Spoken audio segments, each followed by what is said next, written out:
자, 오늘은 예수님이 십자가에 돌아가신 날, 이제 금요일이었죠, 그날이. 금요일이었습니다. 이 금요일은 특별히 유월절 절기의 준비일이니까 다른 금요일하고 좀 많이 다르겠죠. 그 다음 날이 이제 안식일이고요. 유월절 특별한 절기 안식일이었기 때문에 다른 안식일과도 구별이 됐을 거라는 생각이 듭니다. 또 성전에서는 그날 뭘 하겠어요? 짐승을 잡아서 피를 뿌리겠죠. 피를 뿌리고 죄의 용서를 받기 위해서 짐승의 피를 뿌릴 겁니다. 근데 짐승의 피는 그림자였죠. 우리 이미 배운 대로 그림자였습니다.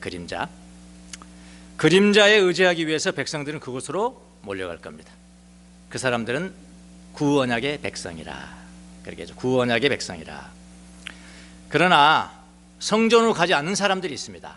물론 소수이긴 합니다만은 성전으로 가지 않는 소수의 사람들, 이 사람들은 안식일 안 지킨다는 거죠. 성전에 안 가는 거니까요.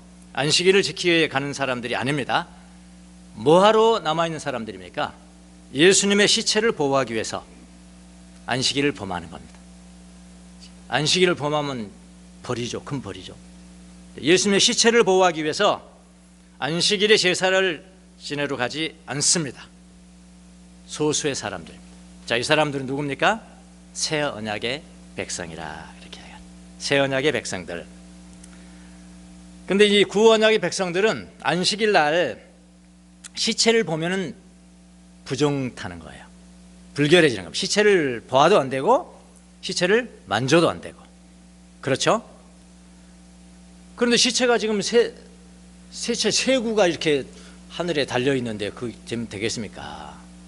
그래서 유대인들이 빌라도에게 특별히 요청을 해서, 빌라도는 이제 밥이 됐습니다. 유대인들의 겁박에서 십자가에 처하지는 재판도 했고요. 이제는 완전히 밥입니다. 이렇게 하라면 이렇게 하고 저렇게 하면 저렇게 하고. 빌라도에게 요청을 해서 십자가에 달린 세 명의 시체를 내려서 어딘가에 숨겨라, 어딘가에 숨겨 달라고 요청을 합니다.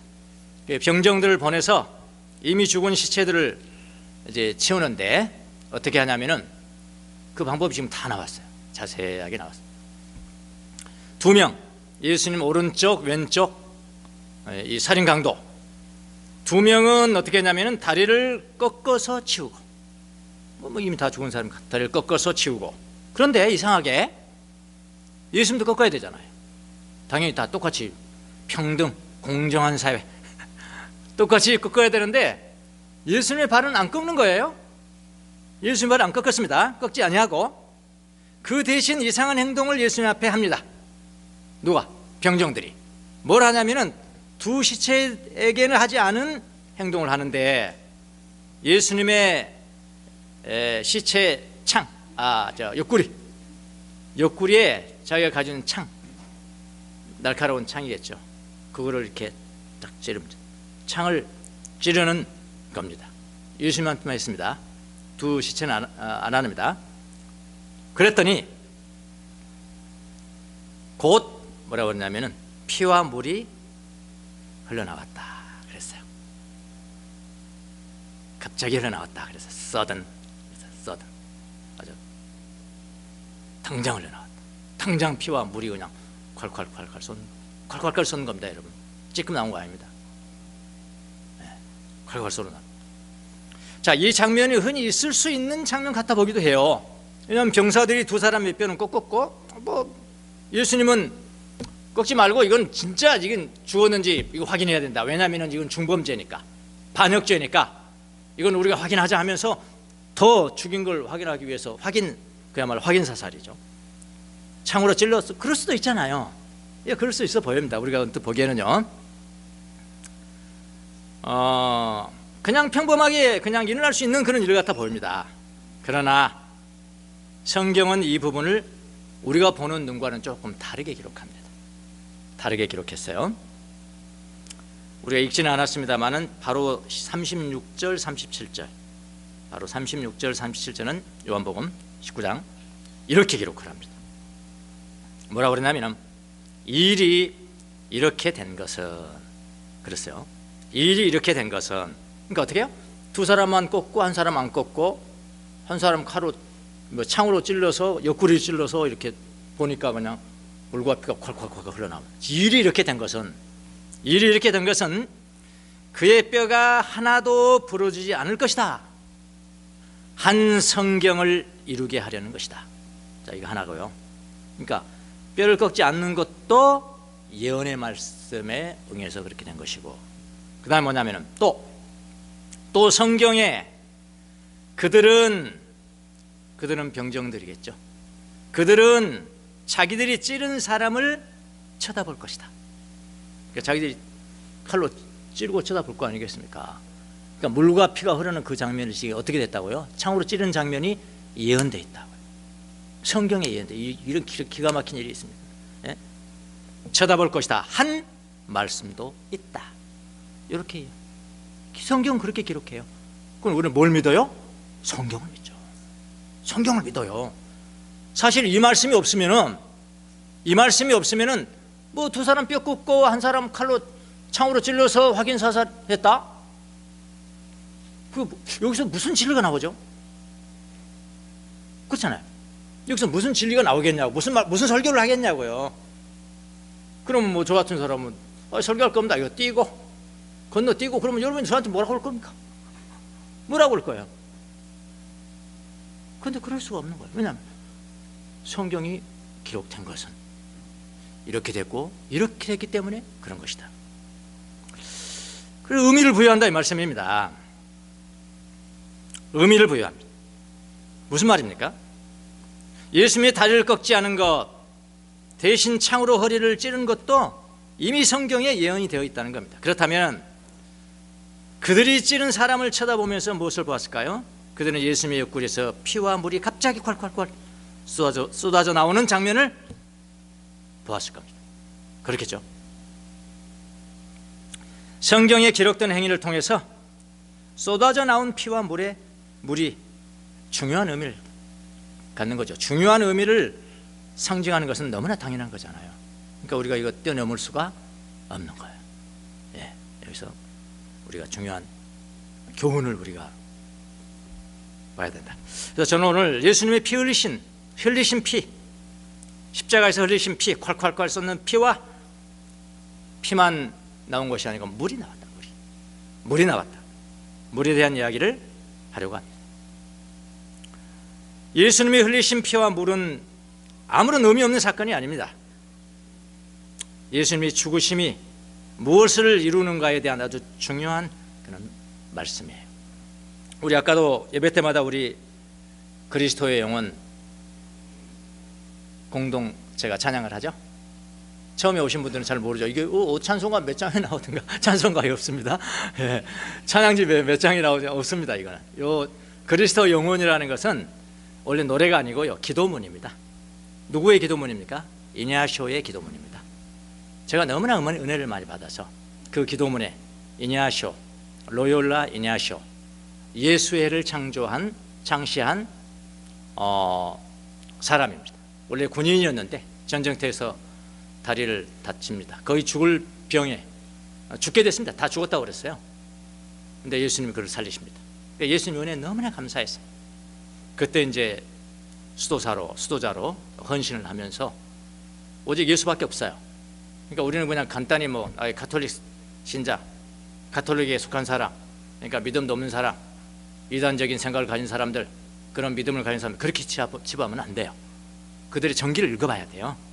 예, 이냐시오 전기를 다 읽었습니다. 다 읽으면은 그 책에는요,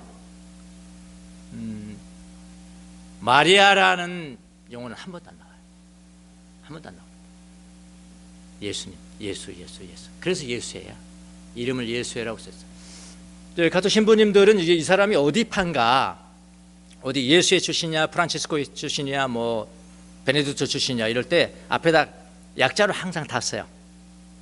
이거는 이제 예수회 출신이니까 SJ, Society of Jesus. 약자로 SJ 그렇게 하죠. 예. 예수밖에 없어요. 그러니까 우리가 함부로 다 뭉뚱그려서 가톨릭은 이단적인 거, 우리는 굉장히 정통, 우리 개신교는 굉장히 정통, 이렇게 뭉뚱거려서 그건 아주 오류입니다. 오류예요. 그래서 제가 비교하려면 어떻게 하라고 그랬습니까? 비교하려면 우리 개신교에서 엉뚱한 목사들 있잖아요. 그런 사람, 제일 밑에 있는, 제대로 신앙을 살지도 못하는 그 사람을 드러내야 되고요. 그 다음에 가톨릭에서는 가장 신앙생활을 잘하고 가장 신앙이 뭔지를 아는 최고의 사람, 이렇게 비교를 해야 돼요. 그래야 우리가 겸손하다고 예수님 그러는 거예요. 좀 교만하면 어떻게 해야 돼? 가톨릭에서 가장 엉뚱한 이야기하는 신부님하고 우리 개신교에서는 최고의 영성 있는 목사님, 이렇게 비교하면 이거는 교만하다. 겸손하려면 우리의 저기 있는 사람하고 저기 있는 사람, 그렇게 비교해야 돼. 이분이 그 기도문을 씁니다. 물론 스페인어로 씁니다. 그리스도의 영혼이에요. 그 제목이 그리스도의 영혼. 그리고 스페인어 쫙. 이런 번역본도 많이 있지만 우리가 부르는 번역본은 누구의 번역일까요? 주명수의 번역입니다. 이거 안 써줘서 왜 안 써놨어 이거? 작곡가만, 아니 뭐야, 곡만 써놓고 말이야. 그 뭐야, 그 번역한 사람 써내야 될 텐데. 제가 스페인어 어떻게 알아내고 대학교 때 했어요.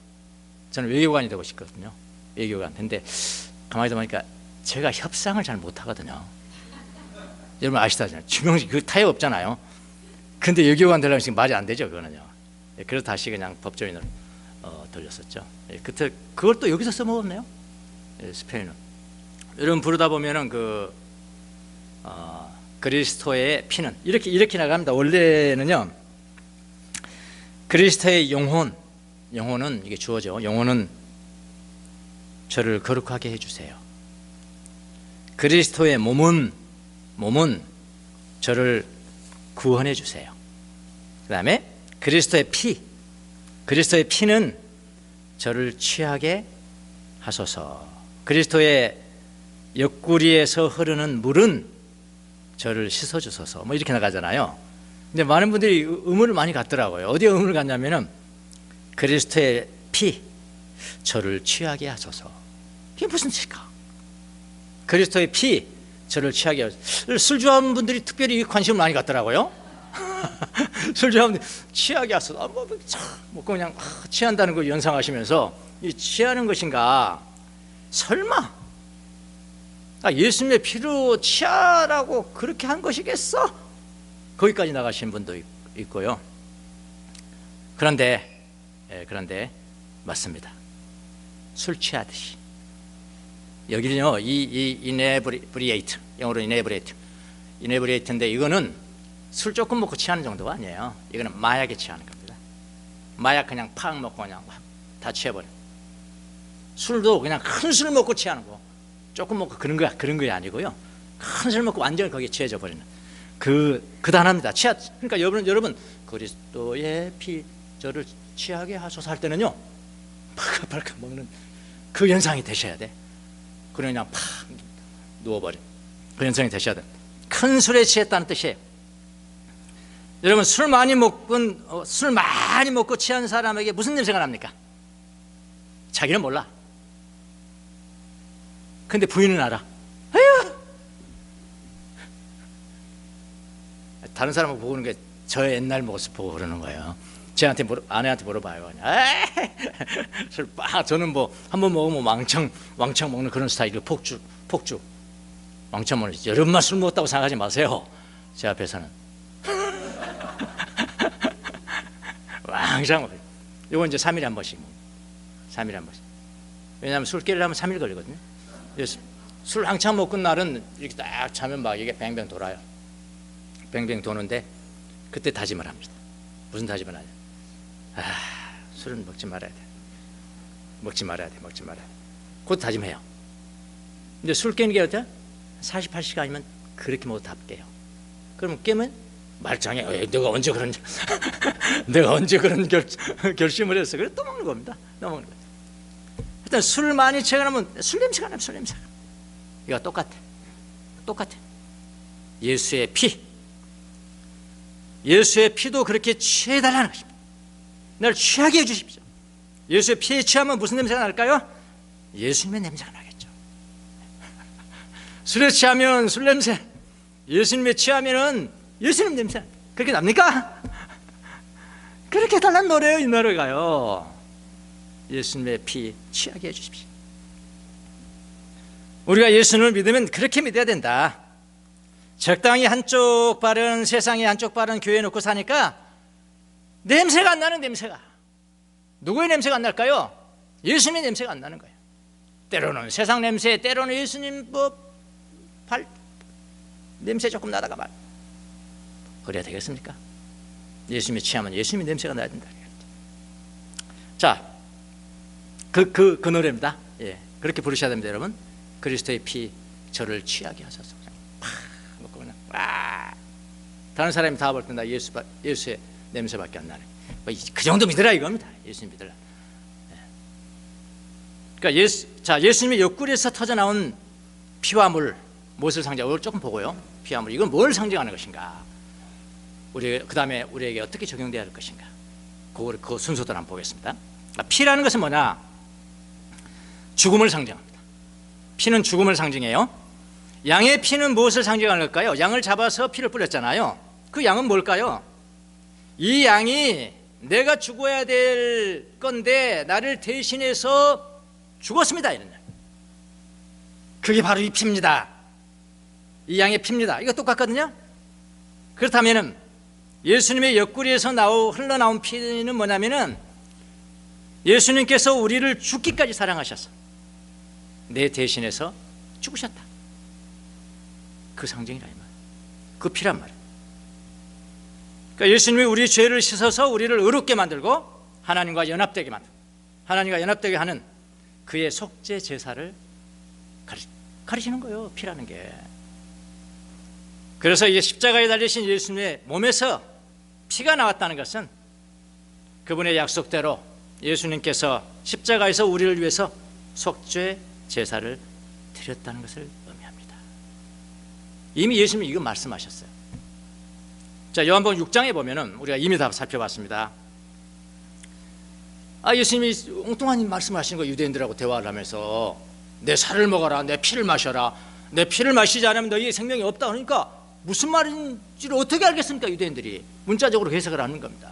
그럼 유대인들이 질문을 합니다. 그러자 유대 사람들은 서로 논란을 하며 그 머리 좋은 사람들이 노벨상을 다 휩쓸었다며. 노벨상을 그런 거 다 휩쓸으면 뭐해? 영적인 진리를 모르는데. 서로 논란을 하며 뭐라고 그랬냐면 이 사람이 어떻게 우리에게 자기 살을 먹으라고 줄 수 있을까? 이 사람들이 어떻게 자기 살을 먹으라고 줄 수 있을까? 라고 말했다. 예수께서 그들에게 말씀하셨다. 내가 진정으로 너에게 말한다. 그랬어요. 내가 진정으로 너에게 말한다. 너희가 인자의 살을 먹지 않고 또 인자의 피를 마시지 않으면 너희 속에는 생명이 없다. 그렇게 말씀했거든요. 그래서 이 옆구리에서 나온 피는, 예수님이 나온 피는요, 예수님이 이미 유대인들에게 말씀하신 그 말씀을 완성한 거죠. 완성한 겁니다. 자, 물. 그럼 물은 또 뭘 상징할까요? 물이라는 것은 뭔가 씻잖아요. 씻는 거잖아요. 물은 위로부터 우리를 다시 태어나가는 할 힘입니다. 그게 성령이에요. 성령. 결론적으로 말은 사마리아 우물가 여인과 대화했잖아요. 예수님이 야곱의 우물과는 다르다. 내가 너에게 주는 물은 야곱의 우물과는 다르다. 이 내가 너에게 주는 물은 우리를 영원히 목마르지 않게 하는 영생수다. 그렇게 말씀했거든요. 그래서 물이라는 것은 우리에게 생명을 주시는 성령을 상징하는 겁니다. 예수님의 옆구리에서 물이 나왔다는 것은 예수님께서 약속한 대로 십자가에 달려 영광을 받으심으로 말미암아 우리에게 성령을 주신다. 그러니까 예수님과 분리된 성령은 없어요. 예수님의 이름으로 오는 그리스도의 영입니다. 그게 성령이에요. 성령. 예수님이 피를 흘리심으로 우리의 죄를 대속하셨고, 그리고 우리의 죄가 용서받은 것이죠. 그리고 우리는 하나님과 연결된 것이고요. 또 예수님이 물을 흘리신 것은 뭐냐면은 그분을 통해서만이 목숨 말고 하나님의 생명을 얻는 것이고, 그분을 통해서만이 하나님의 신적인 생명이라고 그걸 얻는 것이고, 또 예수님을 통해서만이 성령을 받을 수가 있는 거예요. 그게 물입니다. 물. 성령 받으면 우리의 내면이 살아나는 거죠. 속 사람이 살아나, 내면이 살아나는 거예요. 그 영은 바로 생명의 영이기 때문에 그런 거예요.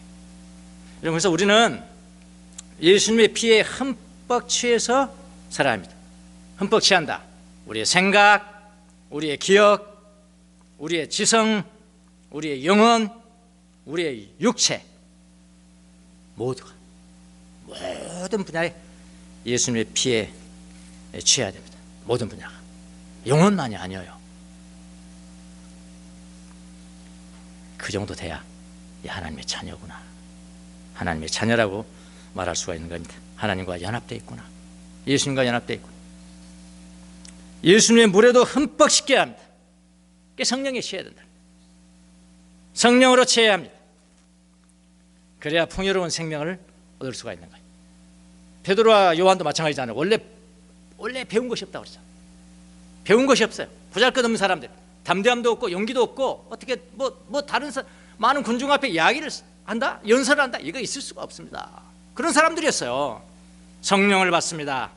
담대하게 복음을 전하기 시작합니다. 영혼이 살아났기 때문에 그런 거예요. 예수님의 피와 물로 충만했기 때문에 그런 거예요. 담대해지고요, 근심이 없어지고요, 두려움이 없네요. 두려움이 쉽게 말하면 그냥 이상하게 우울증 같은 거 그런 걸립니까? 그 생명이 없기 때문에 그런 거거든요. 근심 걱정은 다 생명이 없기 때문에 그런 거예요. 이게 물이에요. 물. 자, 우리 다 드렸습니다. 뭘 상징하는 것이 다 드렸어요. 피와 물이 나왔다. 본질 아닙니까? 기독교의 본질.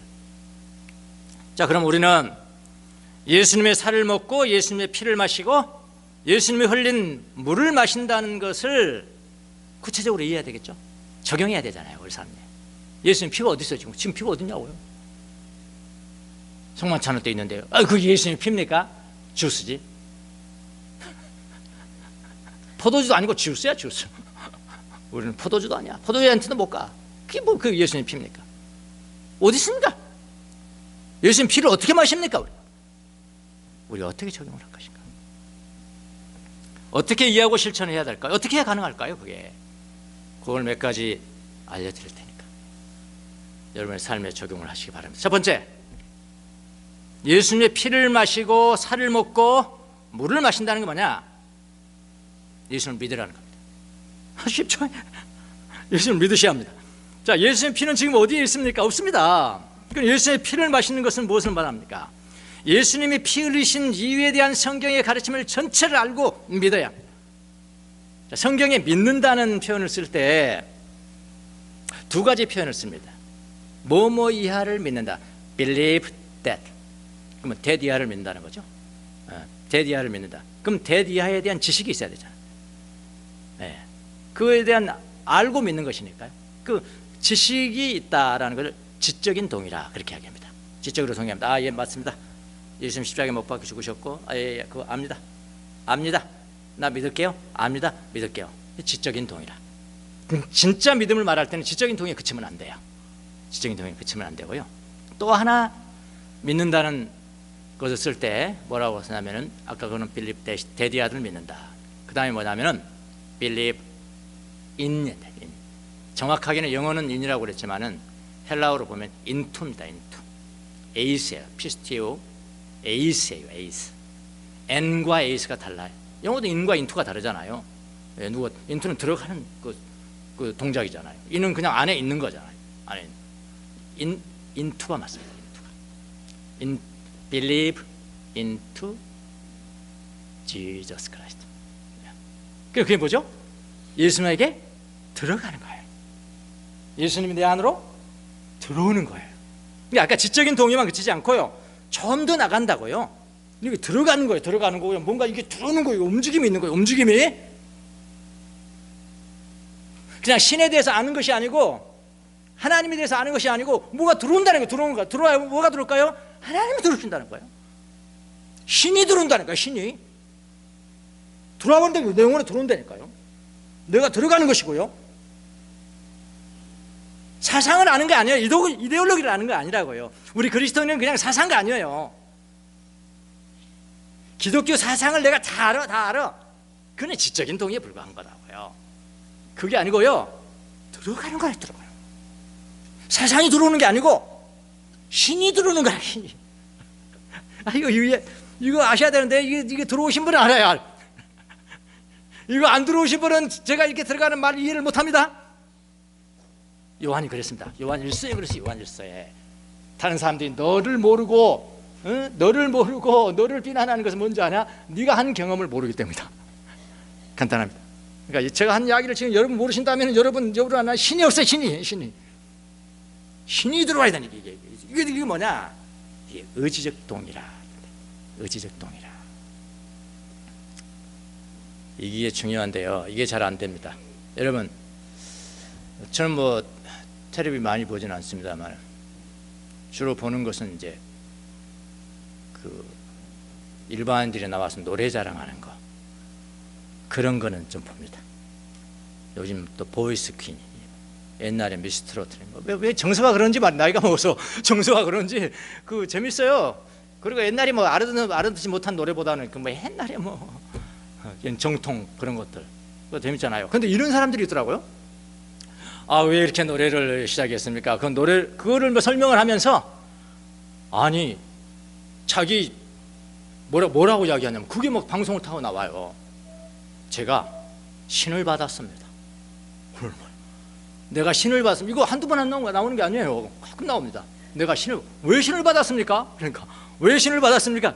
아, 이 신을 안 받으면 내 어머니가 일찍 돌아가신다고 그래서 제가 신을 안 받으면 어머니를 일찍 돌아가시게 하는 게 아닙니까? 그래서 내가 마지못해서 신을 받았습니다. 이러더라고. 무당이 됐다는 거죠. 무당신인 거죠.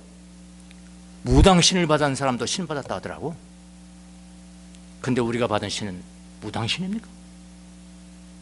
참신이신 하나님을 받는 거거든요. 근데 여러분 그렇게 말합니까? 여러분 가서 제가요, 하나님이요, 제가 이 신을 받지 않으면, 이 예수 신을 받지 않으면 나 죽는다 하더라고요. 그래서 나 할 수 없이 받았습니다. 나 한 사람도 못 봐서. 믿는 건 그 차원이라고 아시겠습니까? 믿는 거 그 차원이에요. 사상 믿는 거 아니에요. 의지적 동의라. 의지적. 자, 옛날에 이제 부터 내려온 이야기가 하나 있는데요. 이게 지적인 동의냐, 감정적 동의냐, 의지적 동의냐. 우리 기독교의 믿음이라는 것은 지적인 동의를 넘어서고 감정적으로 동의하는 것을 넘어서고 궁극적으로는 의지적 동의까지 나가야 된다라는 것을 설명해 주기 위해서 만들어냈는지 진짜인지는 모르겠어요. 예화 하나가 있어요. 그거요. 그러니까 저 예화가 진짜인가 그건 묻지 마시고요. 아, 저거는 지적인 동의, 아, 저거는 감정적 동의, 아, 저거는 진짜 의지적 동의네, 저게 진짜 믿음이네, 이렇게 여러분이 하는데 들어주시기 바랍니다. 미국 동부에 가면 나야가라는 데가 있습니다. 나야가라 폭포가 있고 이쪽에는 미국이고요, 저쪽에는 캐나다입니다. 근데 나야가라는 미국에서 보는 게 좋을까요? 캐나다에서 보는 게 좋을까요? 예, 캐나다에서 보는 게 훨씬 낫군. 그래서 관광객들이 더 많은 곳이 미국일까요? 캐나다일까요? 캐나다죠, 당연히요. 그래, 미국이 지금 가장 원통하게 하는 게, 미국과 캐나다하고 전쟁한 때가 있었거든요. 그거 당연히 그 조금 뺏어버리면 되거든요. 거기 뺏어버리면 그걸 제일 원통해 합니다. 돈 어디서 다 쓰냐? 캐나다에서 다 씁니다. 예. 거기에 이제 유명한 그 외줄타기 고개사가 있었답니다. 외줄타기 아주 유명합니다. 그 사람이 내가 이 나야가라에서 이 밧줄을 걸어놓고 외줄타기를 내가 하겠다는 광고를 딱 하니까 얼마나 많은 사람들이 몰려들었겠어요. 많은 사람들이 이 사람이 누군지를 알고 있고, 그 굉장하잖아요. 보는 것도. 저 사람 어떻게 줄 타고 갔다 오냐. 많은 사람들이 모여들었습니다. 그래서 이 외줄타기 고개사가 군중들을 향해서 이야기를 합니다. 제가 오늘은 특별히 이 나야가라에 외줄을 걸어놓고 내가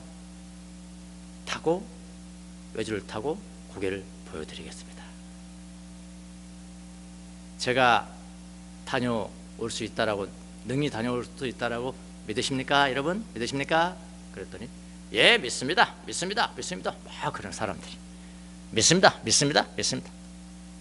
자, 거기 믿는다는 것은 자기가 뭐 체험한 것도 아니잖아요. 지금 이 사람 실력 좋고, 내가 알지, 알아, 저 사람 알아, 그가 능히 갔다 온다는 것을 내가 믿어. 지적인 동의, 지적으로 동의하는 거. 믿습니다. 이 사람이 진짜 갔다 왔어요. 난리가 나겠죠? 진짜 갔다 왔어요. 난리가 났습니다. 흥분하고 막 난리가 났어요. 사람들이 막 흥분한 상태에서 이 고개사가 사람을 태울 수 있는 지게를 딱 줍니다. 여러분, 이번은 내가 이 지게에 사람을 태우고 내가 다녀오겠습니다. 사람을 타고 다녀오겠습니다. 내가 할 수 있을까요? 그러니까 얼마나 흥분된 사람들이니까 당연하지, 믿습니다. 당연히 믿습니다. 믿는 사람 손 한번 들어보세요. 사람 다 들었어. 감정에 흠뻑 취했죠? 손든 사람, 감정적 동의라 그렇게 이야기합니다. 그때 이 고개사가 이야기합니다. 손든 분 중에 한 사람이 나오세요. 타세요. 손든 중에 한 사람이 나와서 타세요. 모든 사람이 손을 다 내렸습니다. 감정적 동의 가지고는 부족한 거예요. 그때요, 저 맨 뒤에서 제가 타겠습니다. 손을 들고 나온 사람이 있었는데 그 사람이 누구냐면은 그 고개사를 직접 훈련시키는 코치입니다. 감독입니다. 그는 알아요. 그걸 딱 타더라고요. 그걸 뭐냐? 의지적 동의라. 정말 우리가 예수님을 믿는다는 것은 지적인 동의로는 안 돼요. 더 들어가요. 감정적으로 오케이? 감정적 동의도 괜찮아요. 더 나아가서 어떻게? 의지적 동의. 태워야 돼. 예수님을 태워야 돼. 내가 예수님 앞에 들어가야 돼. 예수님 나한테 들어와셔야 되고 내가 예수님 앞에 들어가야 돼. 이걸 바울은 뭐라고 표현했습니까? 예수 그리스도가 내 안에, 내가 예수님 안에. 그런 표현을 했죠. 그게 믿는 겁니다. 아셨습니까? 나 예수님 믿어. 내 안에 예수의 신이 있어. 그분이 내 안에 안 계시면 나 죽는다 하더라고. 나 죽는데. 그래서 내가 믿었어. 나 신내림 굿을 할 필요는 없겠지만 어쨌든 나는 가슴을 열고 내 영혼을 열고 그분을 모셔드렸어. 그분의 신이 나한테 있는 거야. 사상가가 아니야. 내가 기독교에 대해서 안다는 거 아니야. 나는 그분을 모셔드렸어요. 내 안에 살아계세요.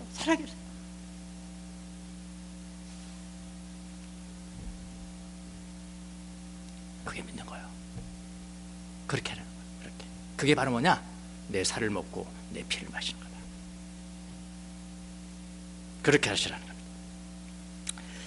자, 그럼 예수님을 믿으면 두 번째로 갑시다. 예수님을 믿으면 진정으로 예수님이 내 영혼 안에 들어오신다 그러죠. 명심하셔야 합니다. 이거에서 벗어나면은 그는 사상 좀 아는 거예요. 기독교 사상에 대해서 좀 아는 거예요. 그거 가지고는 안 돼요. 잘 들어오셔야 돼요. 인투. 그렇게 되면은 내 영혼 안으로 들어오세요. 기독교라는 사상이 들어온 거 아닙니다, 여러분. 우리는 사상가가 아니에요. 예수님의 영이 들어오셔서 나와 함께 사십니다. 그래, 신내림 받았어. 표현이 멋지잖아요. 근데 저 사람이 이야기하니까 신내림을 받았는데 그걸 저 사람이 이야기하니까 이게 부패돼 버린 거지. 그 용어가 부패돼 버린 거야. 나 신내림 받았어. 이거 굉장히 좋은 건데 우리가 먼저 있어야 되는데 나 신내림 안 받으면 나 죽는다 하더라고. 내 영혼이 죽는데요.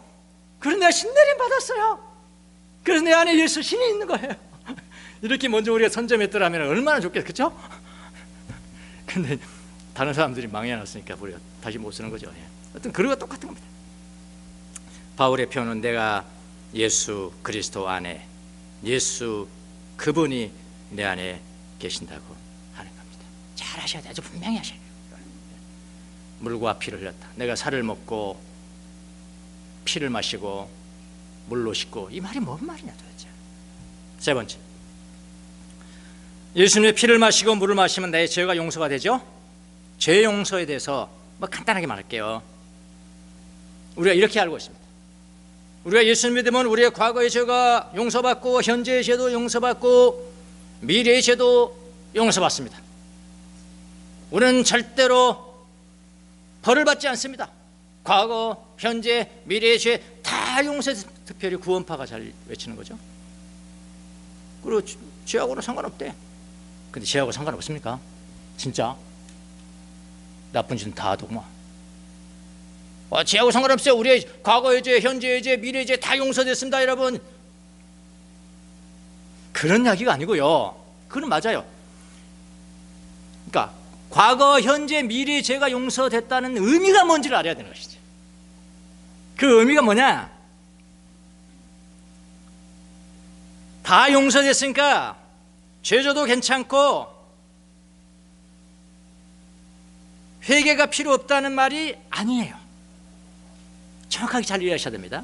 자, 이 말이 무슨 뜻이냐면은 내가 지금 예수님 믿고 지금 내 죄 질 수는 있지만 무슨 죄든지 그거를 confess 자백만 하면 예수님의 보혈이 쫙 씻어진다. 자백만 씻어진다. 근데 예수님의 보혈이 너무나 큰 거예요. 저는 이렇게 표현합니다. 내가 지은 죄는요, 예수 믿고 살아가면서 내가 지은 죄는 뭐냐면은 그 잉크병 정도. 잉크병 많이 있잖아요. 요즘은 잉크병 찾아볼 수가 없는데 잉크병이 옛날에는 그 뭐야 펜 잉크 찍어가지고 그때가 좋았는데 예? 그 잉크병 요만해요. 이렇게 저요만 잉크병 아무 쓰러져도요 그 조금 이렇게 돼. 쓰러져도 그 잉크병입니다. 내가 지은 죄는 잉크병 정도에 해당합니다. 그 죄를 용서하게 한 예수님의 물과 피는요 그건 태평양 그렇게 분양합니다. 여러분의 잉크병을 몇 개를 던져야 태평양이 오염될까요? 몇 개를 던져야 오염될까요? 태평양은 오염될 수 없어요. 잉크병으로. 그 이야기거든요. 그러니까 죄 용서 자백하란 말이에요. 자백하라 나와서 자백하고 또 씻어주고 또 자백하고 그거 이야기하는 거거든요. 예. 또 이것도 거기에 벗어나면 또 안 돼요. 이 사람. 예. 우리의 과거의 죄, 현재의 죄, 미래의 죄 다 용서받습니다. 넘어져도 우리 예수 믿고 난 다음에는 넘어질 수 있는 거예요. 안 넘어집니다. 우리는 다 용서받고 그건 이단이에요. 예, 넘어질 수 있는 거예요. 넘어져요. 근데 다르지. 전철을 타지 못하고 밖에서 넘어지는 거하고 넘어지지만 전철 탔어. 전철 안에서는 아무리 넘어져도 괜찮아. 뭐 그 목적지는 간다고. 이해가 너무 쉽게 들었나 이거? 이런 사람이라고 보세요. 내가 지은 죄는 잉크병이야. 난 죄 짓는 거야. 그런데 나의 죄를 용서하시는 하나님의 은혜는 이건 태평양이야. 태평양. 그걸 믿으셔야 됩니다, 여러분. 이게 믿는 이게 바로 예수님의 피를 먹고 살을 먹고 물을 마신다. 그 뜻이라고요. 그렇게 하시라고요. 네 번째, 예수님의 계명을 지킵니다. 넘어지지만 하여튼 계명을 지키려고. 일부러 우리는 상습적으로 죄 짓지는 않는다고 그랬어요. 예수님 믿는 사람은 상습적으로 죄 짓지 않는다. 계속해서 짓지 않는다. 그러다 진다. 가끔 진다. 하지만 고백하면 다 용서받아. 그래서 계명을 지키게 됩니다. 그러니까 우리가 예수님을 참으로 알고 있으면은 우리는 예수님의 계명을 지킵니다. 그분의 계명을 지키지 않는 사람은 그분 안에 진리가 없다고 그랬어요. 상습적으로 그렇게 하는 것은 예수 신이 안 들린 거야. 쉽게 말하면. 요한은 분명히 얘기합니다. 그래서 우리가 계명을 지켜서 깨끗한 마음을 갖는다. 정결한 마음, 거기에 성령이 임하고 정결한 마음, 예수님이 나타나시고 마음이 정결한 자는 복이 있나니 그가 하나님을 볼 것이다. 이게 신앙생활이잖아요. 하나님 보고 살아가는 게 신앙생활이잖아요. 또 이렇게 이야기하니까 목사님 항상 막 매일 그냥 막 예수님 환상 보세요. 또 이렇게 말하는 사람도 있어요. 그런 이야기 아니잖아요 지금. 항상 마음이 정결한 자는 복이 있나니 하나님을 볼 것이다. 하나님 보고 걸어간다 거죠. 이게 예수 믿는 거거든요. 예. 자, 마지막 한 가지만 더 할게요. 예수님의 피를 마시고 물을 마신다는 의미는 뭘까? 이게 뭘까? 우리가 실천해야 되니까. 피를 마시고 물을 마셔야 된다고 그러는데 그게 뭘까? 그게 뭐냐면요, 예수님을 사랑하는 사람이 되는 겁니다. 예수님을 사랑하는 사람이야. 하나님의 말씀을 지키는 사람은 하나님께 바치는 사랑이 완성된 사람이다. 요한일서 2장 5절 같은 요한 이야기였어요 지금요. 그러니까 예수님을 믿는다는 의미는 뭐냐면은 예수님을 사랑한다는 의미입니다. 사랑한다. 무슨 일 많이 하는 게 아니에요. 여러분 하나님의 나라에 가서 예수님 만날 때 예수님께서 여러분에게 처음으로 물어보신 게 뭘까요? 뭘까요? 한번 생각해 보시죠. 목사 같으면 너 교인이 몇 명이었냐? 너 교인이 몇 명이었느냐? 너 무슨 일을 하다 왔느냐? 뭐 그런 것일까요? 그러나 저는 그런 것은 절대 아니라고 봅니다. 예수님이 제일 첫 번째 만약 물으신다면 물으시는 질문은 이걸 것입니다. 너는 나를 얼마나 사랑했나? 얼마나 사랑했나? 여러분 신앙생활이 무엇일까요? 무슨 일을 많이 하고 봉사 많이 하고 헌금 많이 하고 뭐 많이 하고 그거 아닙니다. 더 중요한 게 있어요. 하나님을 사랑하는 겁니다. 하나님을 사랑하는 겁니다. 일을 많이 하는 사람이 있으나 하나님을 사랑하는 것과는 거리가 먼 사람도 있습니다. 많은 지식을 가진 사람이 있으나 사랑하는 것과는 거리가 먼 사람들이 있습니다. 우리는 하나님을 사랑하기가 참 힘들어요. 예수님 사랑하기가 왜 이렇게 힘든지 모르겠어요. 왜 그럴까? 보니까 이런 것 때문에 하나님은 사랑이시라 그러잖아요. 하나님은 사랑이시라. 이 사실을 긍정하기가 너무 힘든 거야. 그리고 또 더 힘든 것은 나를 무조건적이야. 무조건. 조건이 없어. 조건이. 너 얼마나 배웠냐? 너 얼마나 봉사하냐? 그런 조건이 없다는 조건이 없어. 무조건적으로 사랑하신다는 사실을 시인하기는 더욱더 힘들 거예요. 왜냐하면 조건적인 세상에 살고 있어요. 힘든 거예요. 무조건적으로 사랑하는 밖에 힘든 거예요. 근데 여러분 그걸 믿으셔야 합니다. 하나님을 사랑하세요. 또 하나님께서 여러분을 사랑하실 때 무조건이다. 무조건. 죄 있는데요. 그래도 무조건이야. 무조건. 나 부정한데요. 아니 그래도 무조건이야. 무조건이란 말이 그 말입니다. 나 깨끗한데요. 난 필요 없어요. 그럼 필요 없는 거예요. 아니, 무조건입니다. 무조건. 무조건적으로 사랑하신다. 믿으셔야 합니다. 그거를 누리는 거, 그걸 이 세상에 누리는 거, 그 바로 피를 마시고 살을 먹고 물을 마시는 거예요. 예수님의 사랑을 그대로 받아들이고 누린다는 겁니다. 자, 하나님은 무조건적인 사랑이고 인간은 자꾸 조건을 따지는 거예요. 인간은 조건을 따진다는 이런 구도를 시로 표현한 사람이 있습니다. 영국의 시인인데요. 조지 허버트라고 아주 유명한 시인입니다. 이 사람이 사랑이라는 시를 지었어요. 이 시가 왜 그 유명하냐면 그걸 잘 가르쳐주고 잘 묘사를 했거든. 시로 이렇게 표현할 수도 있구나 생각이 들 정도로요. 하나님은 무조건적인 사랑이고 인간은 조건 따져서 이거 한번 해봅시다. 여기 사랑이라는 것은 이건 니코로 예수님이라 하면 됩니다. 사랑은 열렬히 나를 환영했다. 사랑이 환영했다. 그러나 내 영혼은 주춤했다. 저는 이런 표현들 어떻게 시인들이 이렇게 표현 썼을까? 사랑은 열렬히 나를 환영했다. 그러나 내 영혼은 주춤했다. 죄 많은 몸인 것을 의식하고서 그랬다는 거죠. 주춤했다. 그러나 눈치 빠른 사랑은 내가 처음 들어서면서부터 망설이는 것을 보고서 내게로 더 가까이 다가와 상냥하게 물었다. 무엇이 부족한 것이 있느냐고. 무엇 때문에 그러냐고. 무엇이 부족한 것이 있느냐? 그랬더니 내가 여기 있어야 할 손님이 없습니다. 여기 있어야 할 손님, 사랑이란 당신이 찾는 손님이 없습니다 라고 말하자 사랑은 말했다. 그대가 바로 그 사람이야. 아니, 제가 이렇게 불친절하고 감사할 줄 모르는 제가요? 아니며 저는 당신을 두 눈으로 바라볼 수도 없습니다. 두 눈으로 바라볼 수가 없습니다. 그러자 사랑은 내 손을 잡고 미소 지으면서 대답했다.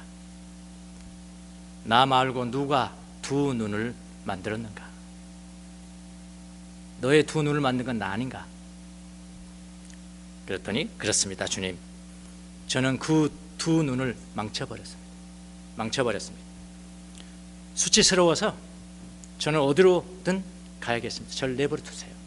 내버려 두십시오. 사랑은 말했다. 누가 그 멍에를 졌는지 모르느냐? 누가 그 멍에를 졌는지 모르느냐?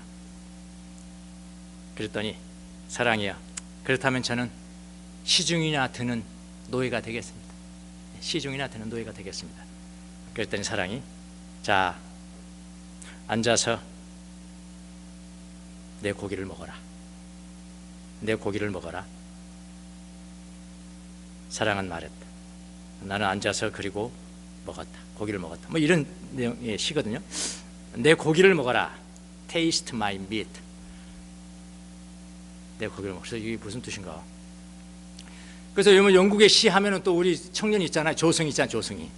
조승이한테 또 연락해가지고, 야, 이게 또 무슨 뜻이냐? 그랬더니, 그 유카리스트 성만찬, 내 살을 먹고 내 피를 먹어라, 그 뜻입니다. 그러니까 여기는 내 살을 먹어라, 내 살을 먹어라, 먹고 마십니다.